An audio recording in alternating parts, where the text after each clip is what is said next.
제로 에너지 빌딩에 대해 들어보신 적 있나요? 에너지 소비량을 최소화해 탄소 배출을 줄이는 한편 에너지 비용까지 절감할 수 있는 건물을 의미하는데요. 제주에 있는 한 건물이 전국 공공주택 최초로 제로 에너지 빌딩 최고 등급을 받았습니다. 건물의 냉난방부터 냉수, 온수 사용까지 히트펌프를 통해 이뤄지는데 기존 가스보일러 대비 비용 감축 효과가 뛰어나다는 설명인데요. 히트펌프의 원리는 에어컨의 작동 원리와 유사합니다. 외부의 열 혹은 냉기를 흡수 배출해 건물 내부의 공기나 물을 데우는 데 사용하는 겁니다. 히트펌프의 작동 또한 태양열 등에서 얻은 전기 에너지를 통해 이루어지기 때문에 탄소 배출을 최소화할 수 있는데요. 정부는 올해부터 이러한 히트펌프 보급을 본격 확대하고 있는데 2035년까지 1,150만 대를 보급한다는 계획입니다. 초기 설치 비용은 1,000만 원 정도로 비싼 편이지만 정부에서 70%를 부담하는데요. 현재는 제주 등 날씨가 따뜻한 지역 위주로 보급이 이루어지고 있는데 점차 전국적으로 보급이 확대될 전망입니다.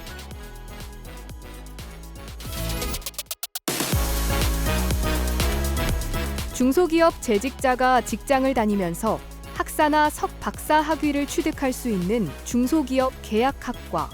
정부가 올해 계약학과를 지난해 90인계에서 94개로 늘리고 예산도 155억 원에서 164억 원으로 확대합니다. 특히 기존 일반 학과를 줄이는 대신 AI 특화 계약학과 10개를 새롭게 도입하며 첨단 산업 인력 양성에 무게를 실었습니다. AI 기술이 제조 현장까지 빠르게 확산되면서 중소기업들도 전문 인력 확보 필요성이 커지고 있기 때문인데요.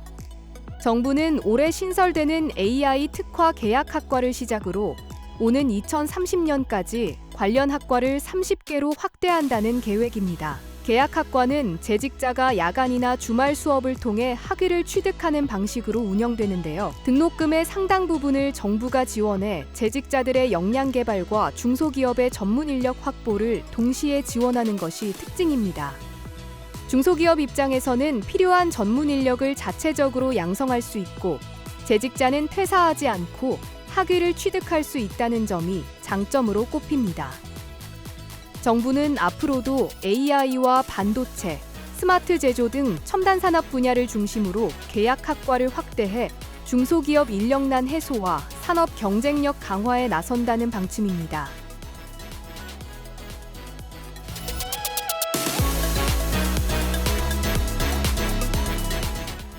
정부가 국내로 복귀를 희망하는 기업들을 유치하기 위해 유턴 정책을 개편하기로 했는데요.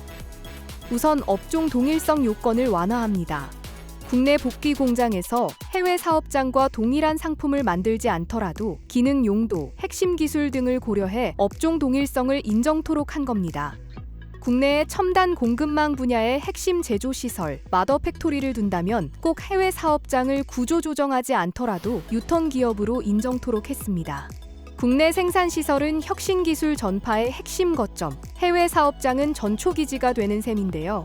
유턴 기업에 내려지는 지원금 규모는 정부와 기업 간 협상 방식으로 정해집니다. 57% 수준이던 보조 비율 상한을 50% 수준으로 낮추는 대신 건당 3,400억 원 수준이던 지원금 상한을 없애기로 했습니다. 한편 유턴 지원에 책정된 예산은 약 1,200억 원입니다. 정부는 유턴 지원금을 1년 차에 70%, 이행 완료 후 잔액을 지급하기 때문에 문제는 없다는 입장인데요. 하지만 동남아시아 등 저임금 국가에서 국내로 생산 기지를 옮기면 높아진 인건비 부담이 큰 상황입니다. 실제로 약 13년간 유턴 기업으로 선정된 204개 회사 중 실제 투자가 완료된 기업은 35%에 불과하다는 점은 더 많은 지원이 필요하다는 방증인데요.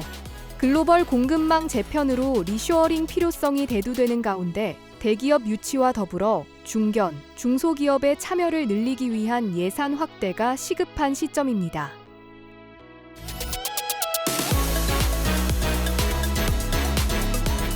진료실에서 환자가 말하면 곧바로 증상을 분석하고 필요한 응급처치까지 AI가 실시간으로 작성합니다. 환자를 이송하면 초진 요약 기록과 의료 영상까지 곧바로 공유되면서 복잡했던 의료 전달 체계가 훨씬 빠르고 쉬워지는데요. 지역 간 의료 격차를 줄이고 병원 간 협진 구조도 활성화하겠다는 구상으로 보건복지부는 AI 기반의 진료정보 연계 모델을 표준화하고 전국 공공의료기관으로 확대할 계획입니다. 먼저 병원 현장에서 기술 실증 사업을 통해 검증하고 하반기에는 국가 그래픽 처리 장치와 공공 AI 전환 전용망을 지원할 방침인데요. 환자 입장에선 중복 검사로 인한 의료비가 절감되는 효과가 있습니다. 병원과 병원 사이 수도권과 지역의 오랜 의료 장벽을 허물 수 있는 AI 기술의 도입이 하반기 본격화될 전망입니다.